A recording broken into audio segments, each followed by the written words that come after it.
Hello everyone, कैसे हो आप सब? How are you all? I hope all of you are doing great. सबसे पहले तो यार I am Abhilash Verma and I welcome you all on this channel called Abhiarna. Right, तो नंबर थ्योरी का लेक्चर है डिविजिबिलिटी। मैंने लास्ट क्लास में बताया था कि क्या कॉन्सेप्ट होता है और एक दो छोटा छोटा क्वेश्चन शुरू किया था। तो आज हम लोग कुछ क्वेश्चन उसी जहां पे खत्म किया उसी को आगे बढ़ाते हैं, कुछ और क्वेश्चन करते हैं और एक दो प्रीवियस ईयर आरएमओ का भी प्रॉब्लम करते हैं आज। ठीक है, तो देखो बहुत ही जहां से छोटा क्वेश्चन से खत्म किया था तो छोटे क्वेश्चन से शुरू करते हैं। आज के लिए क्वेश्चन नंबर 1 जो हो जाएगा वो कुछ ऐसा हो जाएगा क्वेश्चन। ठीक है, फाइंड फाइंड इंटीजर्स। ठीक है, find integers n, find all the integers n such that n plus one divides n square plus one. ठीक है, ऐसा क्वेश्चन है। एक minute, let me check the question. Question सही लिखा हुआ ना, find all the integers n such that n plus one divides n square plus one. ठीक है, अब देखना ध्यान से, सिंपल है, करवा चुके हैं कि भैया तुमको n का ऐसा वैल्यू निकालना है जिससे कि n प्लस वन पूरा पूरा डिवाइड कर दे n स्क्वायर प्लस वन को। दूसरी भाषा में अगर हम इसको इस फॉर्म में लिखे n square plus one upon n plus one, तो पूरा पूरा अच्छा सा इंटीजर आना चाहिए। इस तरह के क्वेश्चन में क्या करना है अपने को, न्यूमेरेटर और डिनोमिनेटर दोनों में अगर वेरिएबल हो तो न्यूमेरेटर को डिनोमिनेटर के फॉर्म में लिखना है। न्यूमेरेटर को डिनोमिनेटर के फॉर्म में लिखना है, यानी कि ऊपर में n स्क्वायर प्लस वन है और नीचे में n प्लस वन है, तो हमें ऊपर में कुछ ऐसा झोल करना है कि ऊपर में भी n प्लस वन आ जाए। और ये बहुत लोगों ने पकड़ लिया होगा कि बहुत ही आसान है सर, आप क्या करिए, एक बार माइनस वन करिए और एक बार प्लस वन करिए, कहानी सेट हो जाएगा। मैं बोलूंगा सही बात है, कहानी सेट हो जाएगा। कैसे सेट होगा? यहां पे n स्क्वायर माइनस वन को तुम लिख सकते हो n minus one into n plus one, और ये जो वन प्लस वन है ये टू हो जाएगा और अपॉन n प्लस वन हो जाएगा। अगर तुम इस प्लस साइन पे इसको सेपरेट करोगे तो n प्लस वन और n प्लस वन कट जाएगा, यहां बचेगा n माइनस वन और यहां बचेगा two by n plus one. अब ध्यान से समझना इस बात को, ये तो पूरा पूरा आराम से इंटीजर हो जाएगा, इसमें कोई इशू नहीं है। लेकिन अब मेरे अगला सवाल है कि मेरे को 2 बाई एन प्लस वन को भी इंटीजर बनाना है। और 2 by n plus one integer कब होगा? जब 2 पूरा पूरा डिवाइड होगा किससे? n प्लस वन से। क्या मैं इसी को दूसरे भाषा में बोल दूं कि n प्लस वन डिवाइड करेगा 2 को पूरा पूरा, या मैं ये बोल दूं n plus one is divisor of 2, या मैं ये बोल दूं n plus one is the factor of 2, या 2 is the multiple of n plus one. कुछ भी बोलो, बात बराबर है। बस ध्यान ये रखना है भले ही n दिया है लेकिन n इंटीजर है, तो हमें सिर्फ नेचुरल नंबर के बारे में नहीं सोचना है। हमें सिर्फ ऐसा नहीं सोचना है कि n प्लस वन का वैल्यू या तो 1 होगा या तो 2 होगा, क्योंकि n प्लस वन इंटीजर है, नेचुरल नंबर 1 नहीं है। तो यहां पे प्लस या माइनस दोनों हो सकता है मेरे बॉस। क्या ये बात समझ पा रहे हो? हाँ या ना बोल रहे एक बार। सिंपल सा चीज है, तुम्हें n square plus one upon n plus one को इंटीजर बनाना है। तुमने न्यूमेरेटर को ऐसा लिखा कि डिनोमिनेटर की तरह हो गया, काट पीट करके लास्ट में 2 बाई एन प्लस वन बचा, क्योंकि ये टर्म n माइनस वन तो अपने से इंटीजर है। एक मिनट, ये वाला जो टर्म है ये तो पहले से इंटीजर है, तो 2 बाई एन प्लस वन को इंटीजर बनाना है, ये हमारा नया क्वेश्चन बना। और अगर n प्लस वन इसके फैक्टर होंगे, ठीक है, let me right n plus one is the factor of 2, ठीक है, ऑब्वियस प्लस माइनस साइन को देखते हुए, तो हमारा ये 2 by n plus one integer बन जाएगा। तो n का वैल्यू क्या क्या हो सकता है अगर प्लस वन लोगे? अच्छा, बहुत बच्चों के ये डाउट होता है, एक चीज मैं क्लियर कर देता हूं। यहां पे अगर यहां पे प्लस वन लोगे उधर जाएगा तो 0 हो जाएगा, अगर माइनस वन लोगे उधर जाएगा तो माइनस 2 हो जाएगा, अगर प्लस 2 लोगे n उधर जाएगा तो 1 हो जाएगा, और माइनस 2 लोगे तो माइनस 3 हो जाएगा। तो बेसिकली n का क्या क्या वैल्यू आ गया? n का वैल्यू आ गया -3, -2, 0 और 1। अब मुझसे कई बार कुछ बच्चे पूछते हैं और कई बार बाद में भी पूछते हैं कि सर n का वैल्यू 0 तो नहीं होना चाहिए, n का वैल्यू 0 तो नहीं होना चाहिए, क्योंकि सर n तो डिनोमिनेटर में है। और मैं उन्हें हर बार यही जवाब देता हूं कि भैया n डिनोमिनेटर में नहीं है, n+1 डिनोमिनेटर में है, तो n+1 जीरो नहीं हो सकता है, यानी कि n का वैल्यू -1 नहीं हो सकता है।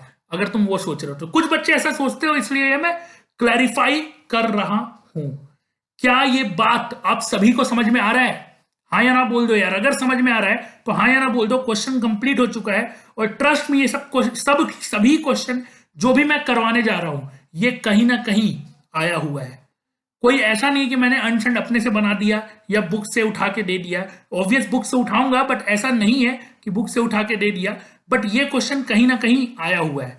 तो चलो अपने अगले सवाल पे बढ़ते हैं। ये बोल रहा है कि find number of integer solution of the equation. इस क्वेश्चन को थोड़ा ध्यान से देखेंगे। Of the equation xy minus 6x plus y equal to 0। पूरे नंबर थ्योरी में हम जब भी कोई ना कोई मेथड पढ़ेंगे, कोई ना कोई कॉन्सेप्ट पढ़ेंगे, तो मोस्ट प्रोबेबली इस टाइप का क्वेश्चन हमेशा रिपीट होगा। ठीक है, ये आपके सामने क्या दिया हुआ है, xy minus 6 into x plus y equal to 0। मेरे अकॉर्डिंग ये क्वेश्चन भी डिविजिबिलिटी कॉन्सेप्ट पे बेस्ड है। सर कैसे, मैं बताऊंगा। क्वेश्चन को ध्यान से समझना। आपके पास एक इक्वेशन दिया है, इक्वेशन है xy minus 6 into x plus y equal to 0। ये क्वेश्चन दिया हुआ है, प्रॉब्लम दिया हुआ है, इसमें हमें x और y की वैल्यू निकालनी है। ठीक है, और basically number of integer solution निकालना है। x और y पे नंबर ऑफ इंटीजर सॉल्यूशन निकालना है। हम यहां पे पूरा क्वेश्चन को सॉल्व नहीं करने वाले, कि आप लोग करोगे, लेकिन चलो मैं एक एक हिंट से शुरुआत कर सकता हूं। जब भी इस तरह का क्वेश्चन और दो वेरिएबल हो, आप सबसे पहले क्या करेंगे, आप सबसे पहले एक वेरिएबल के टर्म में दूसरे को निकालेंगे। सर कुछ समझ में नहीं आया, मैं बोलूंगा या तो यहां से x का वैल्यू निकाल लो और या तो y का वैल्यू निकाल लो। तो चलो निकालते हैं। यहां लिखेंगे xy minus 6x plus y is equal to 0। सही है क्या? xy minus 6x plus y equal to 0। क्या मैं यहां से 6x, यहां पे y की वैल्यू भी निकाल सकता हूं और x की वैल्यू भी निकाल, अच्छा यहां पे 6 छूट गया, सॉरी। ठीक है, यहां पे मैं x की वैल्यू भी निकाल सकता हूं और y की वैल्यू भी निकाल सकता हूं। ध्यान देना यहां पे, ध्यान यहां पे ये देना है। एक मिनट यार, फिर से लिख लेते हैं, थोड़ा सा गड़बड़ हो गया। ठीक है, चलो यहां से x कॉमन लोगे तो ये आएगा y माइनस 6, और इस 6y को उधर भेज रहे हैं तो ये हो जाएगा 6y। यहां से x की वैल्यू क्या आ जाएगी, 6y अपॉन y माइनस 6। बहुत बढ़िया। अब ध्यान से देखो, क्वेश्चन हो गया है रिपीट का मतलब सर जो हम बचपन से क्वेश्चन करते आ रहे हैं, यानी कि पिछले लेक्चर और इस लेक्चर में जो अभी पहला क्वेश्चन किए, ये एग्जैक्टली वही क्वेश्चन बन गया। कैसे सर? तो यहां पे x और y का इंटीग्रल वैल्यू चाहिए। तो अगर तुम यहां पे x को इंटीजर बोलते हो तो ये जो RHS है इसको भी इंटीजर होना चाहिए। RHS must be integer. होगा या नहीं होगा बताओ? इंटीजर पॉजिटिव निगेटिव कुछ भी हो सकता है, but RHS must be N integer, और RHS इंटीजर होगा मतलब 6y बाई वाई माइनस 6 को इंटीजर होना पड़ेगा। और ये इंटीजर कब होगा? जब y माइनस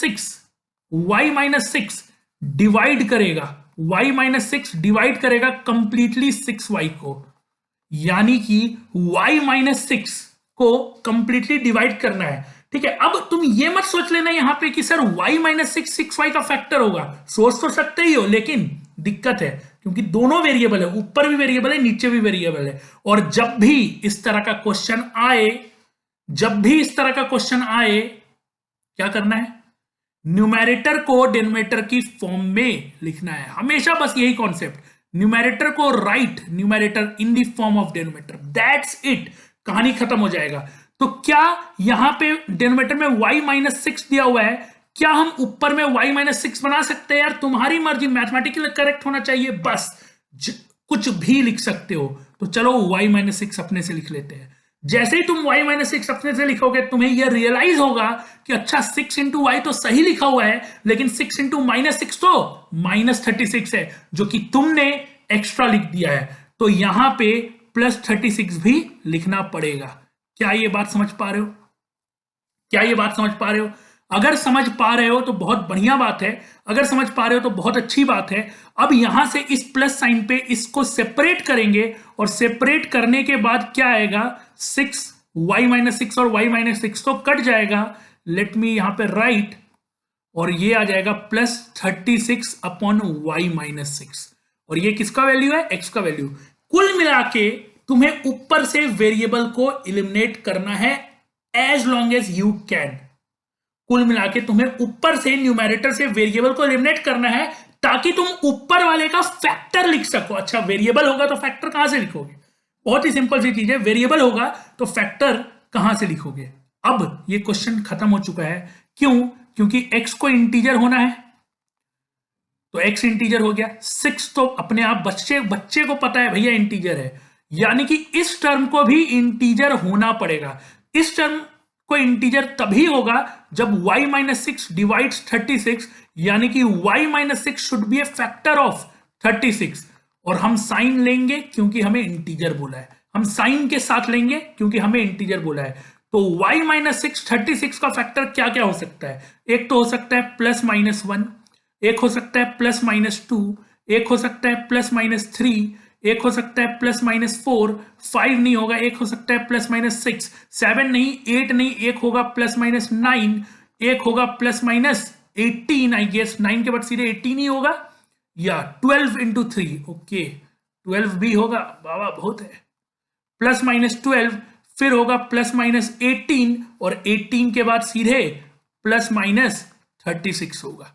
हाँ कि नहीं, बता दो यार, हाँ कि नहीं, समझ में आ रहा है कहानी।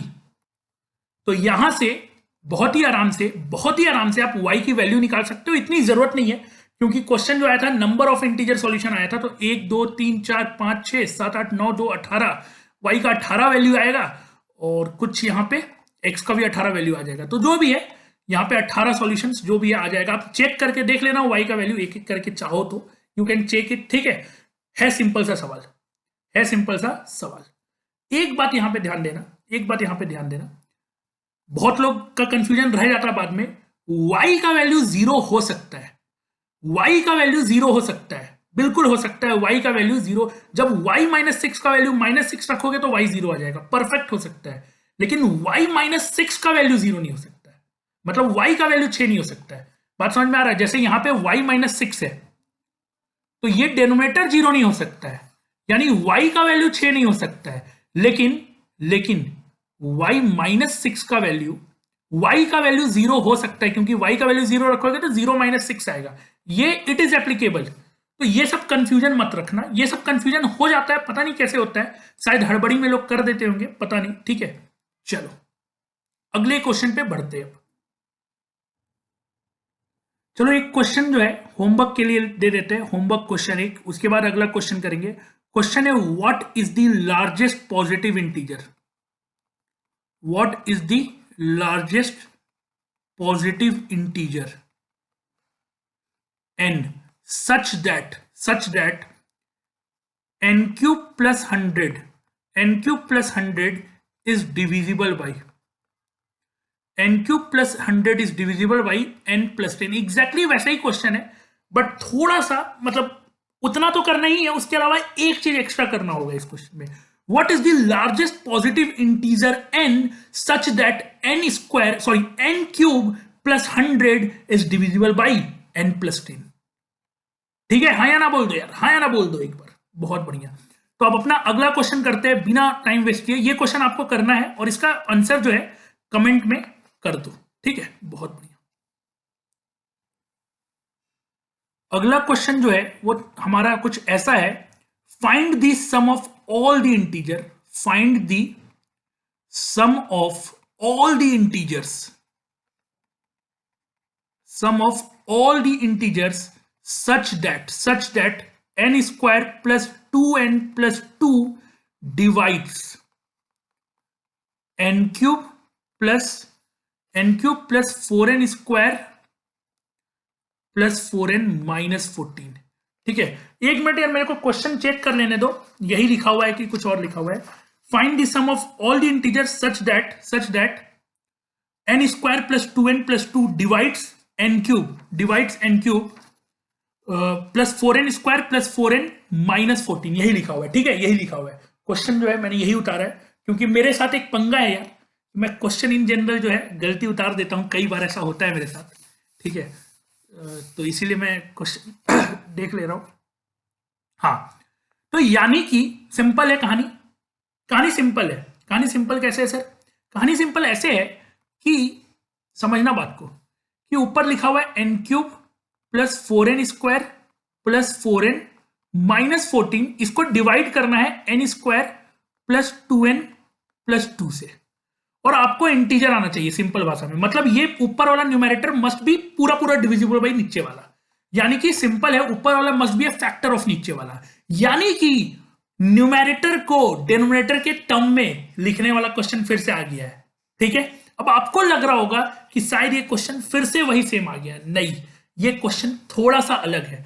ठीक है, तो यार अगर मेहनत ज्यादा नहीं करना है, दिमाग ज्यादा नहीं लगाना है कि ऊपर वाले को कैसे लिखे, हालांकि दिमाग तुरंत लग जाएगा, दिमाग तुरंत लगा सकते हो। यहां से n कॉमन लोगे तो n² plus 2n² plus 2n लिख सकते हो, और बाकी को अलग कर दोगे। दिमाग चाहो तो तुरंत लगा सकते हो, कोई बड़ी बात नहीं है। ठीक है, लेकिन फिर भी चलो हम डिवाइड कर लेते हैं। n² प्लस 2n प्लस 2 को डिवाइड करेंगे n³ plus 4n² plus 4n minus 14 से। ठीक है, डिवाइड करेंगे तो सबसे पहले n लिखेंगे, n into this is n³, n into this is 2n², n into 2 is 2n। यहां पे माइनस साइन लगेगा, टक टक टक, ये टक 4 में से 2 गया, टक 2n² बचेगा, 4 में से 2 गया, फिर 2n² बचेगा प्लस साइन के साथ, 2n बचेगा और माइनस 14 बचेगा। क्या बात है। अब यहां 2n² है, यहां n² है, तो यहां प्लस 2 करना होगा, प्लस 2 करोगे तो यहां 2n², 2 into this will be 4n and 2 into 2 will be 4 plus में, यहां माइनस होगा, यहां माइनस होगा, यहां भी माइनस होगा, ये होगा टक और बचेगा। अरे यार मैंने अपने आपके ऊपर लाइन खींच लिया। 2n माइनस 4n क्या हो जाएगा? माइनस 2n माइनस 14 माइनस 4 क्या हो जाएगा? माइनस 18। क्या बात है, मजा आएगा, मजा आएगा। मतलब बहुत सिंपल सा बात है, सिंपल सा बात है कि भैया तुम n³ plus 4n² plus 4n minus 14 को तुम क्या लिख सकते हो? तुम लिख सकते हो n² plus 2n plus 2 into n plus 2 into n plus 2 plus reminder. ठीक है, ज्यादा कुछ नहीं लिखे, अगर समझ में नहीं आ रहा है तो ज्यादा कुछ नहीं लिखे यार, बचपन वाली बातें भाई। Dividend is equal to divisor into quotient, divisor into quotient plus remainder, वही लिखे, dividend is equal to divisor into quotient. Let me highlight यार, dividend is equal to divisor plus quo into quotient plus remainder, बस खत्म। यही तो है और क्या है, यही तो है और क्या है। बात समझ आ रहे हो कि नहीं आ रहे हो? बात समझ पा रहे हो कि नहीं पा रहे हो? ठीक है, तो चलो मेरे को क्या करना था, फिर से हम अच्छे से लिखेंगे यार, हम तो अच्छे से लिखेंगे। मेरे को ये करना था, यहां पे बहुत इंटरेस्टिंग चीज होने वाला है। n³ plus 4n² plus 4n minus 14 upon n² plus 2n plus 2 divide करना था। ठीक है, अब समझना ध्यान से, इसको इंटीजर आना चाहिए। तो मैंने क्या किया, इस ऊपर वाले न्यूमैरेटर के बदले ये वैल्यू पुट कर दिया। जैसे ही ये वैल्यू पुट किया, जैसे ही ये वैल्यू पुट किया और इस प्लस साइन पे अलग अलग किया, चलो यार तुम लोगों को लिख के दिखलाएंगे यार, ऐसे नहीं होगा, एक एक चीज लिख के दिखलाएंगे। ठीक है,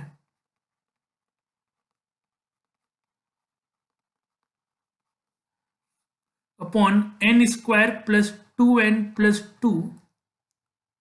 ठीक है, ये हो गया, कहानी खत्म। अब प्लस साइन पे सेपरेट कर देते हैं, तो टक टक कटेगा, इधर बच जाएगा n plus 2 plus minus common ले लो। ठीक है, माइनस कॉमन ले लो, ये हो जाएगा माइनस, और यहां हो जाएगा 2n plus 18 upon n² plus 2n plus 2। अब ध्यान से सुनना यार बातें मेरी, तुम्हें लग रहा होगा शायद अब सब तक सब कुछ सेम है, ये इंटीजर है, एलएचएस जो भी है वो भी इंटीजर चाहिए था, ये भी इंटीजर है, तो ये भी इंटीजर होना पड़ेगा। मैं बोलूंगा सही है, ये भी इंटीजर होना पड़ेगा, ये भी इंटीजर होना पड़ेगा। इसका मतलब ये है कि n² plus 2n plus 2 must divide 2n plus 18। Sir हाँ, मैं बोलूंगा ये भी सही है। इसका मतलब ये है कि इसको इसका फैक्टर होना पड़ेगा। मैं बोलूंगा हाँ, ये भी सही है। इसका मतलब सर आप जो बोलते थे कि न्यूमैरेटर को डिनोमिनेटर के फॉर्म में लिखना है, क्या हम यहां पे भी वही कर देंगे? इसका मतलब ये नहीं है। ध्यान से समझना, ये क्वेश्चन और पहले के क्वेश्चन में एक बहुत बड़ा फर्क है। ये क्वेश्चन और पहले के क्वेश्चन में एक बहुत बड़ा फर्क है, ध्यान से समझना इस बात को। चलो तुम पीछे के क्वेश्चन पे चलते हैं। जब हम ये किए, सबसे पहले ये क्वेश्चन पे चलते हैं। यहां लिखा हुआ है, लेट मी यूज हाइलाइटर। यहां लिखा हुआ है 36/y-6। यहां पे न्यूमेरेटर का डिग्री जो है वो 0 है और न्यूमेरेटर का डिग्री 1 है। और पुराने क्वेश्चन पे चलते हैं, ठीक है। यहां पे भी हमने वो चीज यूज किया, यहां न्यूमेरेटर का डिग्री 2 है और डिनोमिनेटर का डिग्री, सॉरी, न्यूमेरेटर का डिग्री 0 है और डिनोमिनेटर का डिग्री 1 है। मतलब डिनोमिनेटर का डिग्री जो है यहां पे कुछ ज्यादा है, ठीक है। अब यहां देखते हैं, मैं बोलूंगा यहां भी सही है, कोई दिक्कत नहीं है। लेकिन फर्क क्या है, यहां पे भी डिनोमिनेटर का डिग्री ज्यादा है, न्यूमेरेटर का डिग्री कम है। तो फर्क क्या है? फर्क ये है कि ऊपर के हर क्वेश्चन में we are able to convert it into a constant term, but यहां पे कांस्टेंट में नहीं कन्वर्ट हुआ है। यहां पे कांस्टेंट में कन्वर्ट नहीं हुआ है। कन्वर्ट करने के बाद भी we got stuck with a variable numerator. कहानी समझ में आ रहा है? अब समझो, यहां पे एक बहुत ही सिंपल सा तरीका है इसको सॉल्व करने का, बहुत ही सिंपल सा तरीका है, ध्यान से सुनना। क्वेश्चन ये था कि find the sum of all integer such that this चीज, ठीक है, ये डिवाइड कर रहा है इसको, मतलब ये बाई ये पूरा इंटीजर आना चाहिए। तो मैंने क्या किया, सबसे पहले जो अपने तरीका होता है बचपन का तरीका, कोई नया तरीका नहीं है, कोई नया तरीका नहीं है, हमेशा जो बचपन में पढ़ते आ रहे वही कर रहे हैं। न्यूमेरेटर को डिनोमिनेटर के टर्म में लिखना है। कैसे लिखेंगे? तो या तो दिमाग लगा के लिख लो, और दिमाग नहीं लगाना है तो डिवाइड कर दो। डिवाइड करके dividend equal to divisor into quotient plus remainder. आ रहा है बात समझ में? अब समझना एक बात को, यहां पे वो लिखने के बाद यहां पे सेपरेट किए, एलएचएस इंटीजर है भैया, ये इंटीजर है, और 2n+18 को भी इंटीजर होना पड़ेगा, ये सब काम कहानी हुआ। अब n² + 2n+2 should divide 2n+18। अब मेरे पास नया क्वेश्चन आ गया, अब इसको सॉल्व करना है। अब ध्यान से समझना, ऊपर वाला कांस्टेंट नहीं है, ठीक है। तो तुम बोलोगे सर और भी कर सकते हैं, लेकिन देखो हम यहां पे क्या कर रहे हैं। एक बात बताओ, अगर अगर अगर अगर n² + 2n+2 must be a divisor of 2n+18, तो एक चीज तो पक्का होगा कि भैया जो डिवीजर होता है वो हमेशा छोटा होता है, मल्टीपल हमेशा बड़ा होता है, फैक्टर्स हमेशा छोटा होता है। ये बात तो समझ में आता है। अगर मैं बोलूंगा 18 का मल्टीपल लिखो, सॉरी 18 का फैक्टर्स लिखो, तो तुम क्या लिखोगे? तुम 18 से छोटा नंबर को देखोगे, ये सबको पता है कि 1 होगा, 2 होगा, 3 होगा। 18 से बड़ा नंबर को देखोगे ही नहीं। कहानी समझ में आ रहा है क्या बोलना चाह रहा हूं? कि भैया जो नंबर सॉरी अगर ये n² + 2n+2 का ये डिवीजर है 2n+18 का, तो एक चीज बहुत श्योर है कि n² + 2n+2 ये हमेशा छोटा होगा 2n+18 से, या बराबर हो सकता है मैक्सिमम केस में। मैक्सिमम केस में बराबर हो सकता है, एक्सट्रीम केस में बराबर हो सकता है। अगर मैं तुमसे पूछूंगा 24 का फैक्टर लिखो, डिवीजर लिखो, तो ऑब्वियस तुम उससे छोटा नंबर लिखोगे और लास्ट 24 तक जाओगे। ऐसे नहीं बोलोगे 48 उसका फैक्टर है, भैया 48 को मल्टीपल बोलते हैं, 48 को मल्टीपल बोलते हैं। ये बात समझ लेना कि डिवीजर हमेशा नंबर से, किसी भी नंबर का डिवीजर हमेशा नंबर से छोटा या बराबर हो सकता है। तो हमने यही कॉन्सेप्ट यहां पे यूज किया कि जो न्यूमेरेटर है वो डिनोमिनेटर से बड़ा होगा अगर नीचे वाला डिवीजर है तो। ठीक है, नहीं समझ में आ रहा कमेंट कर देना, कोई दिक्कत नहीं, मैं बता दूंगा फिर से टेलीग्राम पे। बहुत सिंपल सा कॉन्सेप्ट है। तो यहां पे होगा 2n+18 ग्रेटर देन और इक्वल टू n² + 2n+2। अब इसको थोड़ा सॉल्व करते हैं, इधर ले जाते हैं, तो ये तो n² है, और मेरे को ये लग रहा है कि भैया 2n और 2n तो कट जा रहा है, n² -16 less than equal to 0 आ जा रहा है। ये आ गया है क्वाड्रेटिक इनइक्वालिटी। जब भी क्वाड्रेटिक इनइक्वालिटी आए और less than equal to sign रहे, ध्यान से सुनना, वेवी कर्व मेथड आता है लगा लो, जो मेथड आता है लगा लो, सोचना है सोच लो, जैसे करना है वैसे सोचो। मैं ये नहीं बोलूंगा कि तुम मेरा तरीका अपनाओ, तुम जिसमें कंफर्टेबल हो तुम वो तरीका अपनाओ, that's it. It doesn't matter कि तुम किसका तरीका अपना रहे हो, बस तुम्हारा तरीका मैथमेटिकली करेक्ट होना चाहिए। It's all matter. Even it doesn't matter कि तुम्हारा मेथड में 2 मिनट ज्यादा लग रहा है, क्योंकि ओलंपियाड में टाइम का खेल नहीं है। तुमको ये नहीं बोल रहा है कि तुम 50 मतलब 102 में 102 लाओ, ऐसा कोई नहीं बोलेगा। एक्यूरेसी का खेल है रेदर देन टाइम। ये बात याद रखना, बहुत लोग टाइम का खेल समझते हैं बट टाइम का खेल नहीं है, टाइम बहुत होता है। ठीक है, ध्यान से समझना। मेरा तरीका यह है कि अगर क्वाड्रेटिक इनइक्वालिटी आ गया तो मैंने एक अपना ऑब्जर्वेशन किया और समरी निकाल दिया। समरी क्या है सर? कि अगर क्वाड्रेटिक इनइक्वालिटी सॉल्व करना है और less than equal to sign है, तो इसका जो सॉल्यूशन होगा, वो हमेशा रूट्स के बीच में लाई करेगा। रूट्स किसका? रूट्स इस क्वाड्रेटिक इक्वेशन का रूट्स मेरे भाई। जैसे ये क्या लिखा हुआ है? ये लिखा हुआ है n-4 और n+4 is less than equal to 0। तो अगर इसका रूट्स तुम देखोगे तो इसका रूट्स क्या होगा? एक तो -4 हो जाएगा और एक +4 हो जाएगा। तो मेरा कहना यह है कि जब भी क्वाड्रेटिक इनइक्वालिटी सॉल्व कर रहे हो, और less than equal to sign है, ठीक है, तो हमेशा आंसर जो होगा, जो सॉल्यूशन होगा उस इनइक्वालिटी का, वो हमेशा रूट्स के बीच में होगा। मतलब यहां पे रूट्स है -4 और +4, तो इसके बीच में n का वैल्यू होगा। अगर यहां इक्वल टू है तो इक्वल टू भी लगा दो, इक्वल टू नहीं होता तो नॉर्मली लेस देन और ग्रेटर देन लगा देते।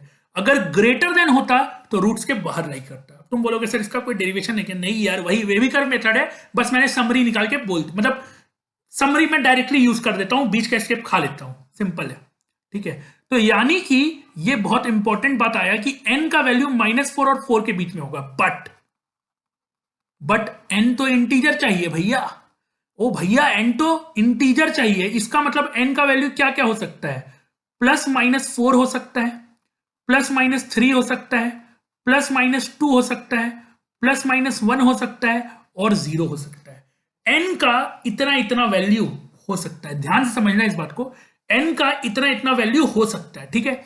लेकिन क्या n का इतना इतना वैल्यू पूरा पूरा होगा? क्या, क्वेश्चन सुन लेना, क्या n का जो भी वैल्यू हुआ सारा का सारा वैल्यू यहां पे सही लाई करेगा, सही डिविजर होगा? बताओ।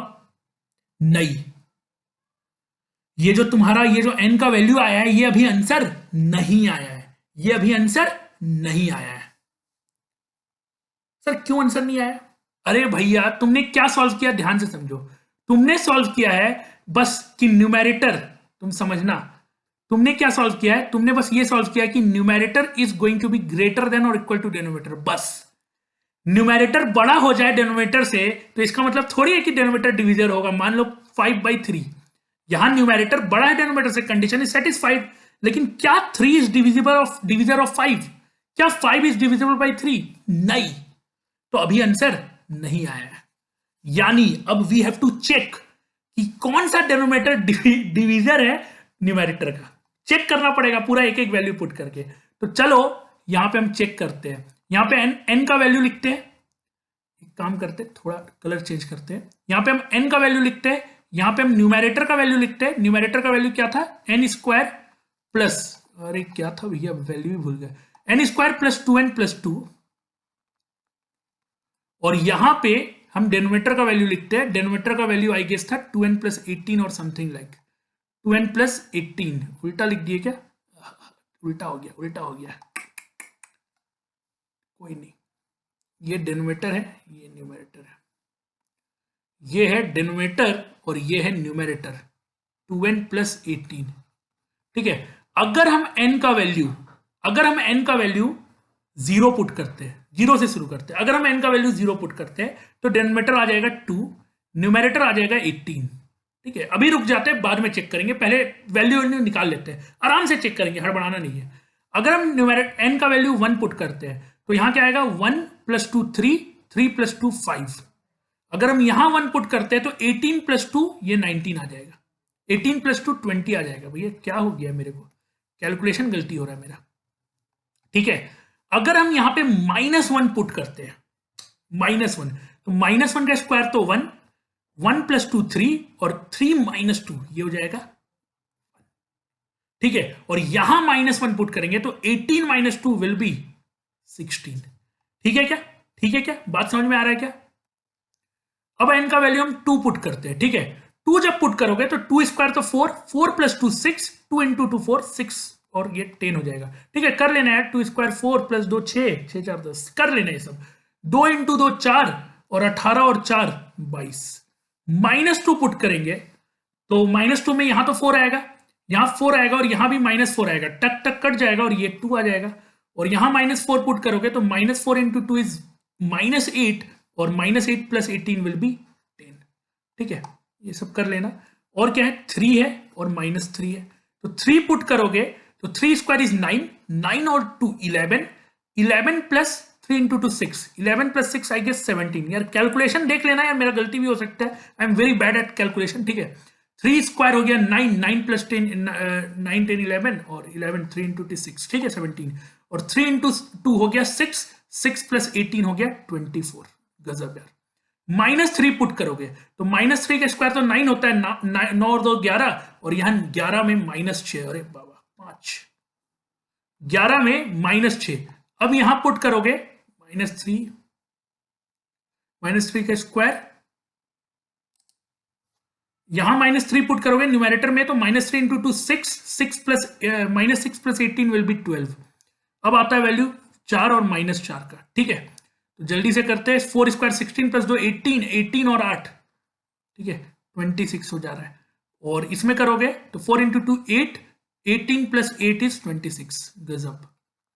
और -4 पुट करोगे तो -4 का स्क्वायर तो 16 प्लस 2 18, और 18 माइनस 8 इज +10, और -4 इधर पुट करोगे तो -4 इंटू 2 इज -8 प्लस 18 अगेन 10, हो गया सब वैल्यू, ठीक है। चलो देखो, अब डेनोमिनेटर को डिवीजर होना है न्यूमेरेटर का, डेनोमिनेटर को डिवीजर होना है न्यूमेरेटर का, मतलब हम न्यूमेरेटर बाय डेनोमिनेटर करेंगे तो इंटीजर आना चाहिए, खत्म। 18/2 इंटीजर आ रहा है, सही है। 20/5 इंटीजर आ रहा है, सही है। 16/1 इंटीजर आ रहा है, सही है। 22/10 इंटीजर नहीं आ रहा है, गलत है। गलत है मतलब this value is not acceptable. 24/17 sorry 10/2 acceptable, 24/17 not acceptable because not an integer, 12/5 not an integer, 26/26 it is an integer, और 10/10 it is an integer। मतलब -3 is not acceptable because numerator by denominator integer नहीं आ रहा है। 3 is not acceptable, 24/17 is not an integer, और -2 is not an integer, sorry +2 is not an integer because 22/10 आ रहा है जो कि इंटीजर नहीं है, यानी कि 3 वैल्यू छोड़ के सब आ रहा है।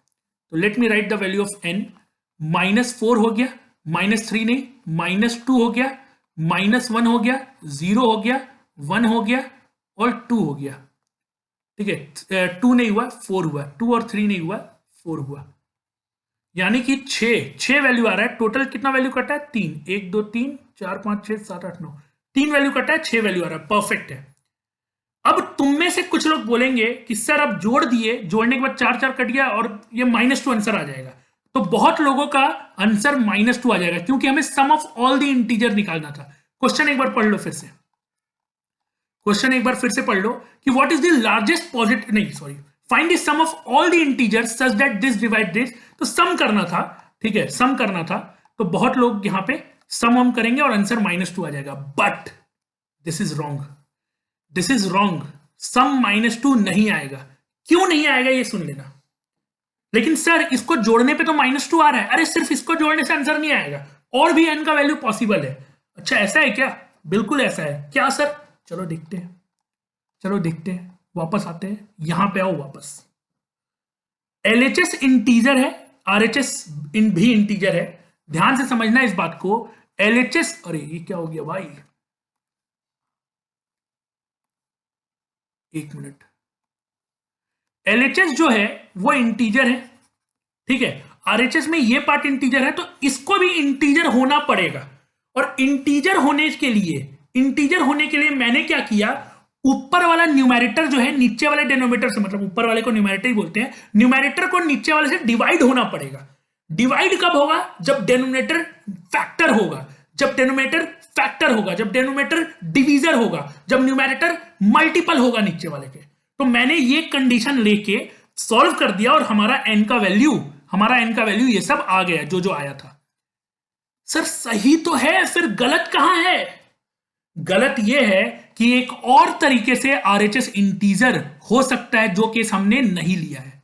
सर वो क्या? अरे बाबू लोग, ये जो वैल्यू है जिसको हम सॉल्व कर रहे हैं, ये जीरो भी तो हो सकता है। ये वैल्यू 0 भी तो हो सकता है। अगर ये 0 होगा तो भी तो LHS RHS दोनों इंटीजर आ गया, दोनों खुशी खुशी मस्त शादी वादी कर लेगा, दोनों का गुण मिल जाएगा। बात समझो, मैंने बोला LHS को इंटीजर होना है, RHS में एक टर्म इंटीजर है, दूसरा टर्म को भी इंटीजर होना। ध्यान से समझना, ये इंटीजर होना है तो ये इंटीजर है, क्योंकि n इंटीजर है।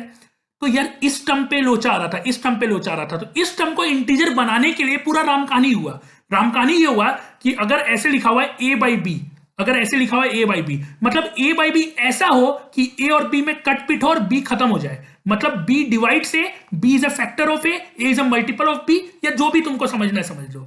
लेकिन एक केस ऐसा भी तो हो सकता है कि ये पूरा का पूरा टर्म जिंदा ही ना रहे, ऐसा भी तो हो सकता है ये पूरा टर्म जिंदा ही ना रहे, ये पूरा टर्म हो ही ना। और ये कब नहीं होगा? जब ये जीरो होगा। और कोई भी फ्रैक्शन, कोई भी फ्रैक्शन, कोई भी fraction, case two, case two, कोई भी fraction numerator by denominator zero कब होता है? जब न्यूमैरेटर जीरो होता है। और न्यूमैरेटर अपना कितना है? 2n प्लस 18, तो n का वैल्यू कितना आएगा? -9, यानी n का value -9 is also one of the solution. मत सोचना कि भैया पॉजिटिव इंटीजर होना चाहिए, कहीं क्वेश्चन में पॉजिटिव इंटीजर नहीं दिया हुआ है, नहीं तो n का वैल्यू ये सब भी कैसे लोगे। और अब हम निकालेंगे सम ऑफ ऑल द इंटीजर्स, अब हम निकालेंगे सम ऑफ ऑल द इंटीजर्स। ठीक है, एक वैल्यू है -4, एक वैल्यू है, एक मिनट, ठीक है, एक मिनट भाई, एक वैल्यू है -4, एक वैल्यू है -2, एक वैल्यू है -1, एक वैल्यू है 0, एक वैल्यू है +1, एक वैल्यू है +4, एक वैल्यू है -9। टक टक टक टक, -9 और -9 विल बी -11। तो असली सम का वैल्यू विल बी, असली सम का वैल्यू विल बी नॉट, एक मिनट, नॉट -4 और जो भी है -2 आ रहा था, इट विल बी -11। ये आंसर होगा, जो कि बहुत लोग गलती कर देते हैं। ठीक है, बहुत लोग गलती कर दे रहे हैं, तो इसमें बहुत छोटी छोटी बातें यूज हुई है, लेकिन यार ट्रस्ट मी, तुमको शायद लग जाए कि तुम शहंशाह हो, लेकिन एग्जाम में यही सब गलती होता है, छोटी छोटी चीजें। जो तुम्हें आता है तुम गलती उसी में करोगे ना यार, समझो बात को, जो तुम्हें आता है तुम गलती उसी में करोगे, जो तुम्हें नहीं आता है उसमें गलती तो होगा ही ना। वो तुम नहीं आता वो तो छोड़ दोगे, अंदाजी मारोगे, तो अंडरस्टूड है कि गलती होना है। लेकिन जो तुम बोलते हो सिली मिस्टेक हो गया, अरे सिली मिस्टेक बहुत बड़ा मिस्टेक है, क्योंकि गलती वही होता है। ऐसा थोड़ी होता है कि तुमसे पूछा जाए अमेरिका का फलाना प्रेसिडेंट कौन है, तुमको जिंदगी भर तुम कभी देखे ही नहीं हो, तो वो गलती हो नहीं है, वो तो अंडरस्टूड बात है। लेकिन तुमसे पूछा जाए 2 और 4 कितना होता है और तुम गलती से 7 लिख के आ गए, सिली मिस्टेक नहीं है, यही ब्लंडर है, इसी को ब्लंडर बोलते हैं। बात समझ में आ रहा है? तो ये क्वेश्चन है, काफी अच्छा क्वेश्चन था ये, छोट मतलब सिंपल बट अच्छा। ठीक है, तो इसको एक बार फिर से रिवाइज करो, नहीं समझ में आया वीडियो रिपीट करके देखो, अपने से क्वेश्चन बना के देखो, लेकिन क्वेश्चन समझ में आना चाहिए। ठीक है, आई होप कहानी जो है वो क्लियर हो रहा होगा यहां तक। ठीक है, बहुत बढ़िया। चलो चलते हैं अपने लास्ट सवाल की तरफ। ठीक है, देखो हमारा अगला क्वेश्चन जो है वो ऐसा है, show that if 13 divides, if 13 divides n square plus 3n plus 51, ठीक है, show that if 13 divides n square plus 3n plus 51, then 169 also divides, also लिखने की जरूरत नहीं है, इंग्लिश भी सही होना चाहिए थोड़ा मोड़ा, 169 divides 21 square plus 89n plus 44। ठीक है, क्वेश्चन एक बार फिर से मेरे को मिला लेने दो, क्वेश्चन मिला लेने दो। ठीक है, क्वेश्चन मिला लेने दो। Show that if 13 divides n square plus 3n plus 51, then 169 divides 21 square plus 89 plus 44। क्या बात है, सही क्वेश्चन लिखा गया। ठीक है, ये क्वेश्चन जो है, ये क्वेश्चन तुम्हारा आरएमओ में आया हुआ है। अगर ईयर पता करना है तो यार पाथफाइंडर में देख लेना, मुझे ध्यान में नहीं है अभी फिलहाल। ठीक है, सच्चाई यही है, ध्यान में नहीं है तो क्या किया जा सकता है। ठीक है, हाँ, अब समझना बात को बहुत ही प्रेम से। तुमको गिवन क्या है? गिवन क्या है? 13 divides n square plus 3n plus 51। तुम्हें टू प्रूफ क्या है? 169 डिवाइड्स 21 स्क्वायर प्लस 89n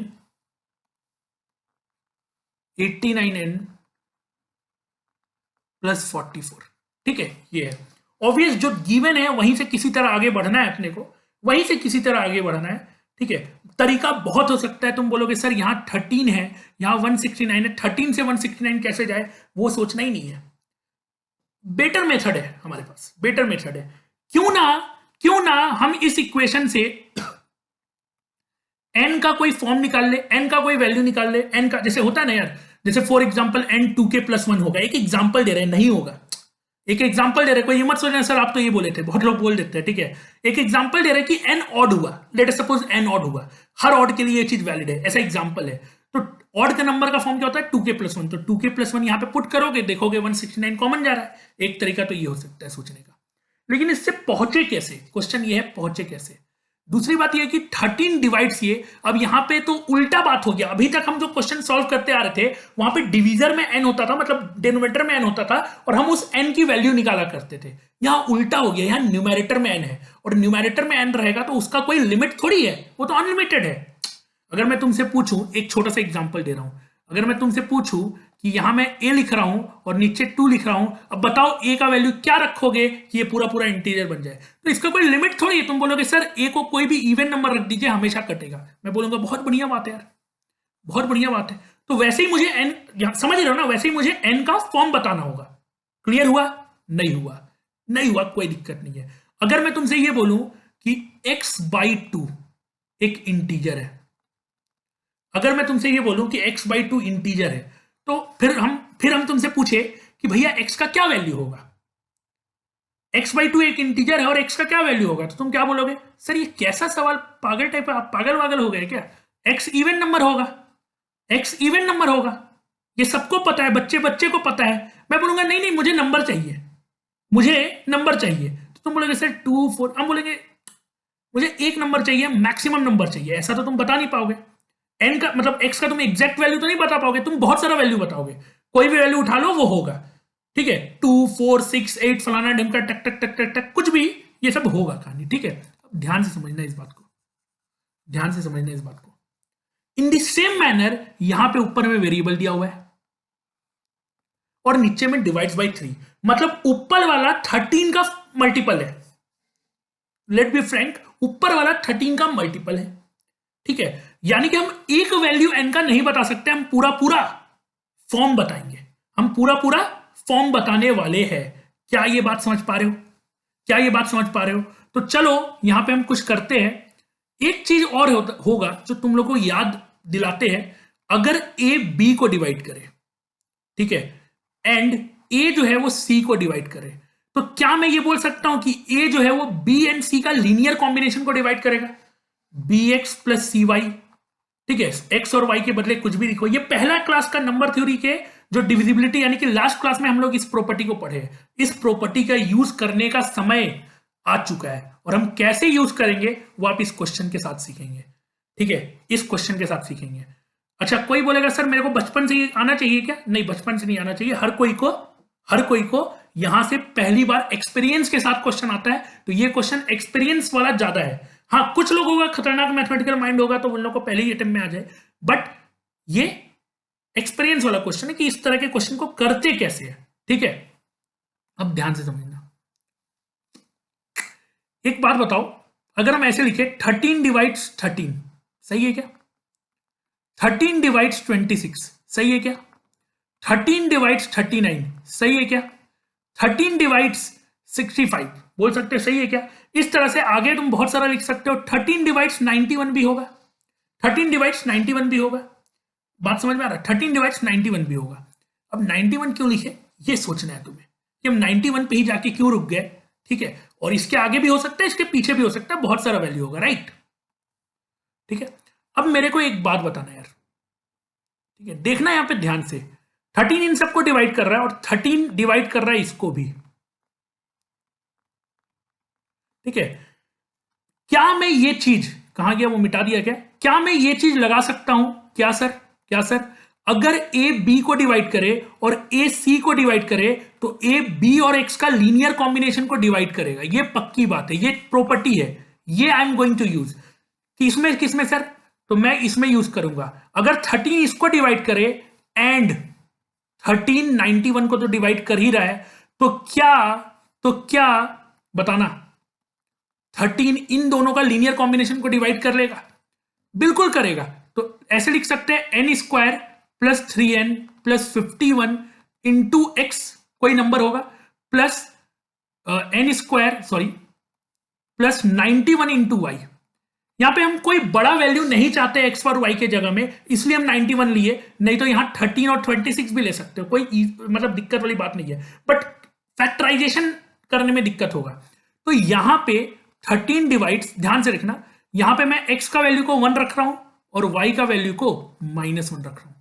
ठीक है, तो यहां क्या होगा, n square plus 3n plus 51 into 1 minus y का वैल्यू -1 रखोगे तो -91। तो यहां से आ जाएगा 13 divides N square plus 3n -40। ठीक है, 13 divides N square plus 3n -40।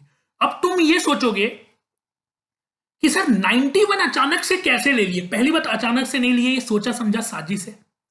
तुम 13 भी ले सकते हो, 26 भी ले सकते हो, 39 भी ले सकते हो, 65 भी ले सकते हो, कुछ भी ले सकते हो। जो जो 13, तुम सबका लीनियर कॉम्बिनेशन बनाओ और सबके सब वैलिड होंगे और सबके सब सही होंगे। बट 91 से क्या खास है? 91 में खास ये है कि पहली बात, जो तुम लीनियर कॉम्बिनेशन बना रहे हो तो कोई नंबर को इंटू करते हो, जैसे एक्स और वाई को हम इंटू कर रहे हैं, तो एक्स और वाई को 1 और -1 रख के ही एक ऐसा पॉलिनोमियल बना जो उसको फैक्टराइज किया जा सकता है, जिसको फैक्टराइज किया जा सकता है। ठीक है, तो अगर तुम फैक्टराइज करोगे इसको तो 13 डिवाइड्स, इसको 3n को क्या लिख सकते हो, इसको 5 और 8 में लिख सकते हो, तोड़ सकते हो। ठीक है, 1 मिनट में यहीं पे फैक्टराइज कर दे रहा हूं। N square plus 3n -40 is equal to n square plus 8n -5n, ठीक है, -40। तो यहां से एक तो आ जाएगा n प्लस 8 और यहां से आ जाएगा n -5। ठीक है, n प्लस 8 और n -5 फैक्टराइज करके, तो यहां पे मैं क्या लिख सकता हूं, 13 डिवाइड्स n प्लस 8 और n -5, ये लिख सकता हूं क्या? ये लिख सकता हूं क्या? अब ध्यान से समझना एक चीज को, मैंने एक और प्रॉपर्टी बताया है। ठीक है, मैंने एक और प्रॉपर्टी बताया है, if a divides b into c, क्या a b को डिवाइड करेगा और या फिर a c को डिवाइड करेगा? ऐसा सही है क्या? नहीं सही है भाई, नहीं सही है। रिवाइज करो अगर तुमने हाँ बोल दिया तो। ए डिवाइड बी एंड सी है तो क्या ए बी को डिवाइड करेगा और ए डिवाइड सी को करेगा? अगर तुमने हाँ बोला इस बात में तो जाके पहला लेक्चर मतलब दूसरा लेक्चर फिर से डिवाइड करना। ये तभी डिवाइड करेगा if A is prime number, ये तभी होगा जब ए इज प्राइम नंबर। अब 13 तो प्राइम नंबर है, इसका मतलब यहां से हमारे पास क्या आ गया कि 13 या तो n प्लस 8 को डिवाइड करेगा या फिर 13n -5 को डिवाइड करेगा। क्या ये बात समझ पा रहे हो? अगर समझ पा रहे हो तो बहुत बढ़िया है। इसका मतलब n प्लस 8 बाई 13 कोई इंटीजर होगा मेरे भैया, और n -5 बाई 13 भी कोई इंटीजर होगा। इन दोनों में से कोई भी एक सही हो तो काम बन जाएगा, दोनों सही होना जरूरत नहीं है। हाँ या ना बोल दो एक बार। तो एक बार केस 1 लेके चलते हैं। केस 1 में हम ये देख रहे हैं कि 13 डिवाइड्स n प्लस 8, केस 1 में हम ये लेके चलेंगे। क्या ये बात समझ पा रहे हो?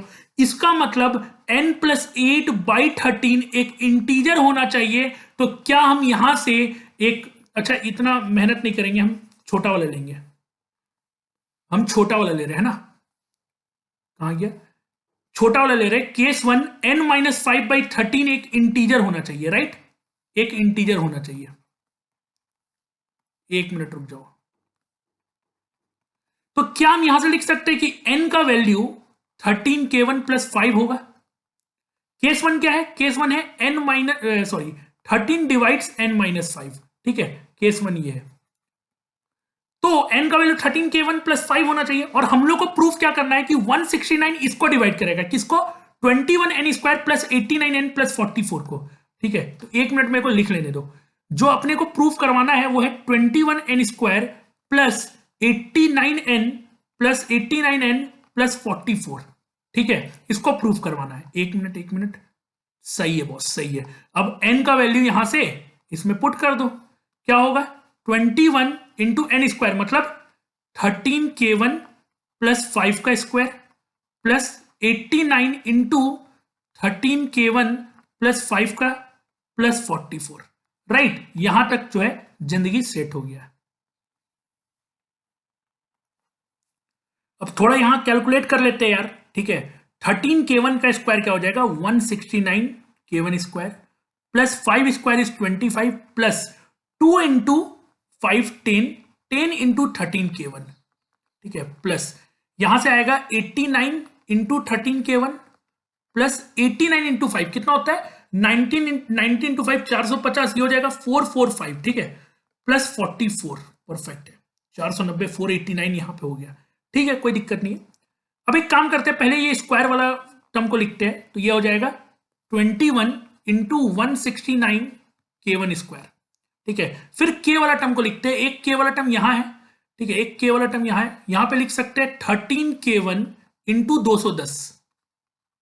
210 और यहां पे 13K1 प्लस 89 है, इसको यहां लिख लेते हैं, ठीक है, प्लस और क्या बचा अपने पास 21 इंटू 25, 25 इंटू 20 500 होगा और उसमें 25 जोड़ोगे 525, ठीक है, प्लस 445 प्लस 444, ये तो 489 हो जाएगा।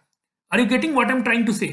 अब ध्यान से समझना, हमें जो है 169 किसी तरह बनाना है। क्यों बनाना है सर 169? क्योंकि वही तो प्रूफ करना है, ठीक है, वही तो प्रूफ करना है। तो एक मिनट देख लो यहां पे, एक तो ये 169 पहले से लिखा हुआ है 21K1 स्क्वायर प्लस यहां पे 13K1 और इस दोनों को जोड़ोगे तो क्या हो जाएगा 299, ठीक है, और प्लस इन दोनों को जोड़ोगे तो 500 और 400, ये तो 900 हो गया, 1014 हो रहा है क्या, 490 मतलब 500 हो ही गया और 500 500 तो 1014 हो रहा है, 1014, परफेक्ट, ठीक है।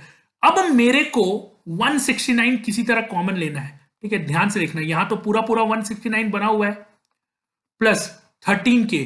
169 का मतलब क्या होता है, 169 का मतलब होता है 13 स्क्वायर, मतलब एक 13 पहले से है, एक और 13 चाहिए, तो 13 से इसको डिवाइड करके देखते हैं हो रहा है कि नहीं हो रहा है। 13 इंटू 2 26 और 3, तो ये तो 13 इंटू 23 हो गया, और इसको 13 से डिवाइड करके देखते हैं, 13 इंटू एक तो 91 होता है 7 और 10 बचता है 104, सही है भैया, ये भी 13 इंटू समथिंग हो रहा है, ठीक है, 13 इंटू 7 8 जो भी है 7 8, ठीक है, 78।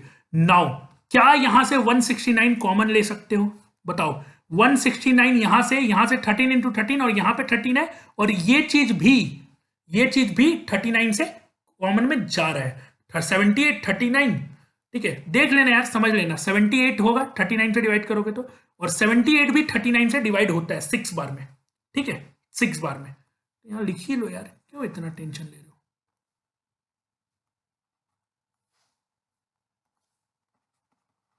ठीक है, और 78 में भी 13 इंटू 6 होता है, तो ठीक है। तो बेसिकली ये आ गया 169 इंटू सम रैंडम इंटीजर्स, और क्या आया था अपना, जिसको प्रूफ करना था, तो ऑब्वियसली खत्म हो गया क्वेश्चन।